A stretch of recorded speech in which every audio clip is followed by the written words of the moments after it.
Welcome back. This is CBH4K, and this is my top 7 games from 2021. Like and subscribe if you liked this video and want to see more. Before we begin, I would like to lay down some very basic ground rules. First, only games that I played this year. Second, only ones that came out this year. And last, nothing that was in early access. But basically, this list will consist of games I enjoyed, had fun with this year, and made a big impact on basically what I would consider an alright year for me. Not a particularly bad, not a particularly great year, but it was an alright year. I learned some things, I developed some things. And by the way, Happy New Year, if I haven't said that already. So with that out of the way, let's begin. Let's begin with number 7. And it goes to Warhammer 40K Battle Sector. It was developed by Black Lab Games and published by Slytherin. It was released in June of 2021. It is a turn-based tactics game set in the Warhammer universe, which is very rich with graphic and brutal lore. And in my humble neophyte opinion, this game represents that lore pretty well.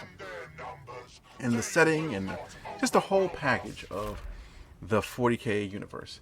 The game I found to be both fun and engaging. When it's your turn, you can move multiple units at once and have them open fire at the same unit. There's something really thrilling about just having your entire army just unload clips into one unit. It's pretty fun to watch.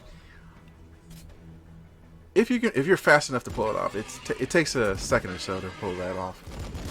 The sound effects and the graphics make the game feel brutal and bloody, and really benefits the overall setting of the game. Now, the game's campaign isn't as deep as some people would like it. I myself found it sort of like shallow, but they are developing and working on a new campaign that's coming out early this year. I don't know exactly when. They didn't really share that, but they do have plans for it. And they're also releasing a new faction of the Necrons. Now, that's a paid faction. I don't know the price yet, and they're still working on it. And there's rumors there's more to come. And basically, the developer says, like, yes, they're going to be regularly updating this game for about a year. So you're definitely going to get value for this game. Alright, number 6 was a little indie gem by the name of Spellcaster University. It was developed by Sneaky Yak Studios and was co-published by Whisper Games and Sneaky Yak Studios. It was released in June. Now, I'm going to warn you guys right off the bat, the graphics weren't all that great. They're kind of simplistic, and there is almost no voice acting. Now, I know some of you are like tuning off, like, this is not for me. But before you do that, I would urge you to let me finish and maybe even watch a few reviews on it, and then make a judgment on this game. Because there is a charm to this game that I can't fully describe. The gameplay is deeper than it looks. It's got a lot of moving parts. It's got wears many hats. It's like you're running a magic school, but you're constantly moving and on the run from something. So let me explain the story for this game. Now, you're running a magic school that will be destroyed by the forces of evil after a certain amount of time. There's like nothing you can do about that. And you're going to have to move from school to school and just try and build up as much resources, alliances, and what have you to keep going. Now, after a while, at the very end of your run, depends on what you set it at in the gameplay setting at the start. Maybe 5 schools, maybe 7, maybe just a few, like 3 or 4. But at the end of it, you're going to have to come up with a plan to deal with the forces of evil. Now, what that plan is pretty much up to you. And between all that time, you're going to be running a basically, I wouldn't say a Harry Potter-esque, but yeah, you kind of are the Sorting Hat from Harry Potter. You're putting different students into different classes. You're putting them in you're setting up different faculty members. You're setting up different rooms in your university. Not only that, you also have to do dungeon crawls and go through and complete quests for the various townsfolks and basically for the king, for the Adventurers Guild, just provide a whole bunch of other services for them. All while focusing on the traits, the stats, and the other skills that your students have and that your faculty have, even down to the janitor. You'll be making a selection on which janitor to pick. Now I do have a few criticisms for the game. The graphics thing I mentioned, it's the graphics, you can either love them or hate them. They are what they are. I personally don't find them a big deal. I actually kind of like them. I think it fits the style of the game. I think it fits it. Onwards and upwards with my criticism. There are you're given choices. You're not really given multiple choices. You're just sort of like given like 2 choices, sometimes 3, maybe 4 choices. Depends on what you're being asked to do. And you basically have to make a decision off of what you know about the game and just sort of like take guesswork, I guess. And just do a little bit of guesswork. Now that might turn some of you off, but I think it played out well. Do you pick an evil professor who's an excellent teacher, or do you pick a morally good teacher but who's just like bad at teaching? Those are some of the choices you're given as you play through the game. Now that's just a very simple example, but there's a lot more to it.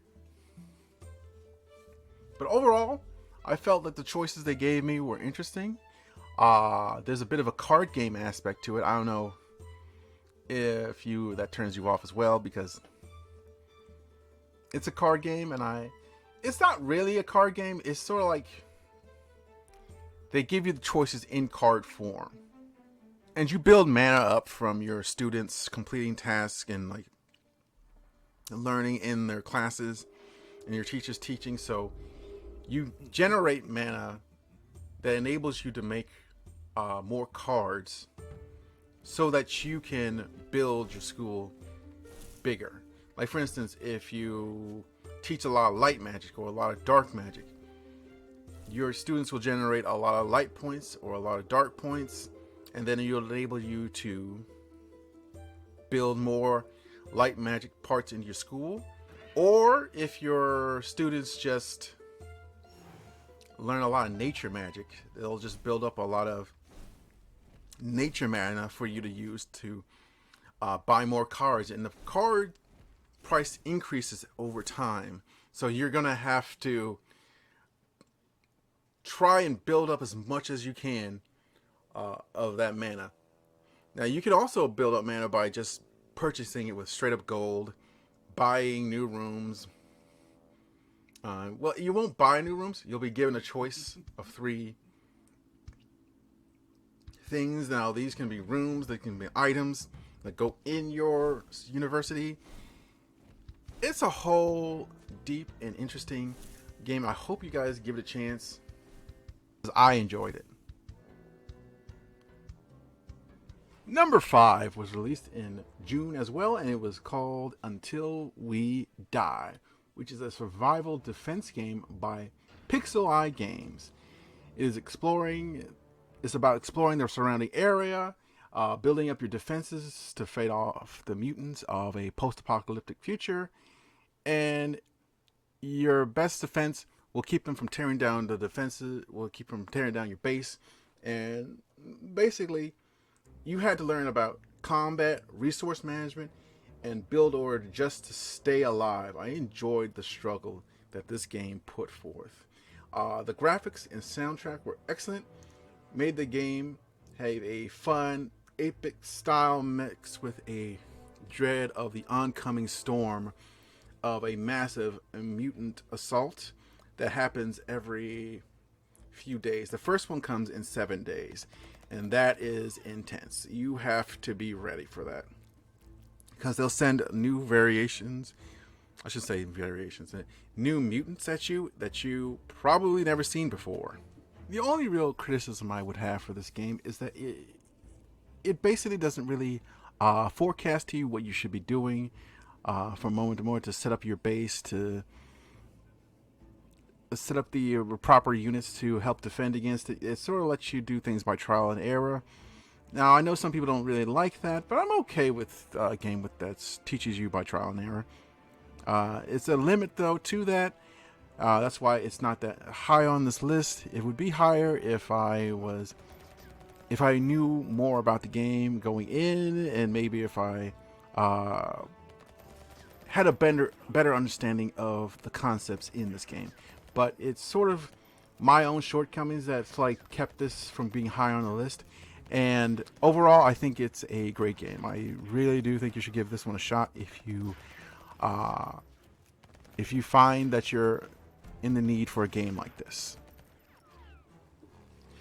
Number 4 was released on May, and it was Days Gone. Days Gone was developed by Ben Studios and published by PlayStation PC. Now, I know what most people say about it. It's basically an average zombie game, but I haven't really played any other zombie games before this one. And I'm talking about, I didn't play Resident Evil games, I didn't play Dead Rising games, I didn't play any of those games. This game was basically the first impressions of zombie games in general, and I have to say, it did a great job of being a good first impression. It felt satisfying with the dodge roll mechanics of dodging out of attacks and then following up with my own attack. It was fun dodging hordes, hiding from them at first, and then after a while, once I got enough equipment, enough perk points, and enough basically everything, I was able to challenge hordes outright and just go to town. There's also people you fight in this game too, but that's not really that to me shouldn't be the main focus of a zombie horror game. It should be fighting the zombies, and the fights with the zombies were pretty good. They're not called zombies in this game; they're called freakers, and they have a decent amount of variety to them. And I think you have to change up your strategies depending on what you have to fight. Like you have to fight the screamers a bit different. You have to fight the newts a bit differently. You have to fight the breaches. Oh, they are a fight. And then I don't want to go through all the types in this game, but it's got a good variety here. Now, this is an open world game as well. So the important thing to me in an open world is the mode of transport. Is the mode of transport fun? Do you want to fast travel more often than not? And I gotta say, the main mode of travel is your motorcycle, and I repeat, barely fast traveled. It was fun modifying and maintaining and driving it around. I really had some fun with it. Also getting into fights with it. The bike combat is a little lackluster, but that's okay. I can't expect it to be perfect all around. Now on to the story and the characters. The story, I thought that was pretty good. I felt like it dragged a bit towards the end. Like I did genuinely feel like they should have cut it off at a certain point. I won't go into details as to which point, but yeah, they could have cut that off a bit. I liked the characters, and it was no small part due to the excellent voice acting. I thought the voice actors did a good job of conveying depth to the characters. Deacon St. John seems like he doesn't really care about anything, but if you really press him, he really does care about a lot of things. He's just numb at the moment. I get the feeling he's numb to the world. Like the world has his world has died to him, and it was in the form of a certain special someone. I won't go into details right now, but you do feel he has slithers of hope in him still, and that slither of hope basically takes him away from the squabbles of the various camps that he works for, and instead he tries to focus on trying to find this person, trying to redeem his what he considers a failing in his ability to protect. Now, when it comes to other parts of the game, I felt like the crafting, the crafting was a bit hollow, and there were some buggy parts here and there. But overall, I feel I would recommend this game for people who've never played zombie games, who don't play that many open world games, who basically are kind of new to both genres or one of the genres, and just have fun with it. You will you will enjoy it. This is a good opener. This is a good opener for people who've never played survival, zombie games, or open world games. Number 3 is Wildermyth. It was released in June and developed by World Walker Games and co-published by World Walker Games and Whisper Games. Wildermyth is a turn-based strategy game with storytelling being its main focus, with a lot of lighthearted humor, jokes, and characters thrown in to really give a fun experience that you won't soon forget. And you pick a campaign or a story, if you will, and create some characters for it. After that, they change and grow over the course of the story, become almost entirely different from when they started. Examples ranges from gaining scars to magical powers, even getting a tail. Your characters can go on mini quests during their campaigns. They can fall in love, become the best of friends, or even die. I have to say I really enjoyed Wildermyth. It has very few criticisms from me. You could say I really, this is probably one of the best RPGs I've ever played. I'm trying to think of a criticism. One big criticism you could give it is there's like no way to heal your characters. But I would say that's not such a bad thing, considering the way they want you to play the game. They want you to play this heroic last stand where they're fighting off multiple enemies, dodging attacks, taking hits in their armor, barely pulling out a victory, or just straight up dying. I think that the lack of decent healing makes the game a little bit more interesting, if you ask me. Now let's talk about the graphics and the voice acting. Basically, the presentation of this game. For the voice acting, there's literally none. Now, as for the sound effects in this game, I gotta say, every hit found sounds like it's just like bam or zoom, or just you feel the impact from the attacks. You feel the impact from the arrows. You feel the impacts from the explosions. Them surviving the battle. You really feel the game come through with the sound effects. And the soundtrack is quaint and memorable. You will enjoy it. And the graphics are basically paper mache. Now, I wasn't really sure about it going in, but after playing it for a bit, I realized that, yeah, it's a good idea that they sort of have this paper quality to the graphics. That's actually a good idea. So yeah, Wildermyth, if you're looking for a good RPG and you're just like, I don't know what to pick, I would strongly recommend Wildermyth. Number 2 is Subnautica Below Zero by Unknown Worlds Entertainment. It came out of early access in May, and it was a sequel to the original Subnautica, which is one of my favorite games of all time. It's basically a shorter experience overall, but they did make a number of improvements over the first game, like base building. It has a few more options in that regard, many more voice acting lines, and you can interact with I would say more characters. I don't know if they were, you interacted with some characters in the first game. I don't want to spoil too much, but there's definitely more interaction with other characters in the world. I also enjoyed the music much more in the game, as it wasn't as stressful to play through this game. However, the land sections towards the end were a bit lacking and buggier than the other parts. I don't know if they're going to fix that in future updates. Also, some people love the horror aspect of Subnautica, but they've been muted in this title. If you don't mind that, then it's pretty much going to be a good game for me. I personally don't mind it. That's why I put it so high on my list. But I can't really speak for everyone. But I enjoyed it. Number one and the game of the year for 2021 for me, definitely, without a doubt, has to be Evil Genius 2: World Domination by Rebellion Interactive. Similar to Days Gone, I've never played a layer builder before. I missed out on the first Evil Genius. I also missed out on the Dungeon Keeper games. And with all that being said, I have to say, this is a great first impression. The soundtrack fit the theme perfectly. It's just the whole game was just perfect to me. I enjoyed it. They had a great voice acting cast in the form of Brian Blessed and Samantha Bond, as well as others.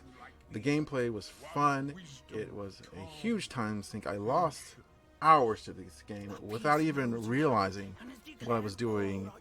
Like hours in, I'd be playing it. Okay, I'll just play for a few minutes at 10 o'clock, and I wind up playing it till like 3 in the morning some nights. It was crazy. Now, I do have some criticisms for this game, but the thing about it, Rebellion has been very good with patching some of these out and working on the balancing. They've fixed a lot of my issues with its initial release. And they have been releasing like regular DLC. Now, some people don't really like DLC, but that's fine because they are also releasing free DLC, which is just free, the free version of DLC, all over the place as well. But that being said, I do feel like the game does drag at certain parts. You'll be waiting a lot, and often, though I really didn't mind it as much, because the thing about Evil Genius, you're basically rebuilding your base multiple times in the game. You're constantly deleting rooms and building up new ones to replace the old ones. Because you're unlocking new things, you're unlocking new research, you're unlocking new classes, you're unlocking new aspects of the story that you have to like build towards. Let's talk a little bit more about the gameplay. In the game, you're basically a Bond villain who's constructing an evil lair to try and take over the world. Now, you're not safe from your enemies because they will send these agents, these super agents, after you. The first agents you will run across are investigator agents, and they're like basic units. They will investigate your various aspects of your base and go back and they'll send more deadlier agents to your base if you don't get rid of them, either by distracting them or just straight up, well, you get the picture. So, after a while, you stop getting bothered by the regular agents and you start getting bothered by the super agents. And the super agents are like the James Bond-esque level agents who will crash into your evil lair and just cause a bunch of damage, kill a bunch of your minions. It'll just be a ruckus once they get done with it. But that being said, you're not completely defensive. You have guards, you have security cameras, you have traps. You have a load of traps. You can turn your base into a labyrinth and just befuddle agents as they come in, and they'll just like give up and go home. It's I consider it an overall enjoyable experience. I don't really have that many criticisms. I have sunk a huge amount of hours into it. When I was looking over which one I wanted to do as number one, I just looked through all the games I played this year, and I realized Evil Genius, I've played pretty much over 200 hours into it. I don't know how I can basically say, oh, play this game, it's fun, then say, look, I got over 200 hours. That's how much it drew me in. So it has an incredible style from the movie Incredibles, and it has a nice mixture of that with James Bond, with the Bond films in the 1960s, 1970s. It has a good, colorful, and fun style to it. That's probably one of the biggest parts of my enjoyment of this game is the graphics. and the coloring and the environments, all the shading, the shadows. It's supremely well done. Evil Genius 2 has a few bugs in it, but there's nothing like overwhelmingly game breaking in it. They have issues, of course it does, but I think the developers are going to be working on this for a while. I don't know if how long they're going to keep working on it. They might keep on working on it for like maybe a year, maybe two, but I definitely do feel like they will be working on this for a couple more months before they pack it in and start working on it. But it has been a fun ride playing this game. I could not recommend it strongly enough. Well, those are my top 7 games of this year. I hope you enjoyed it. If you did, push the like button, push the subscribe button. Also, go ahead and leave your own list down in the comments if you want. I'm curious as to what stood out to you this past year. I hope you all have a happy new year and stay tuned for this channel because this will be a year for growth for this channel. I can guarantee it.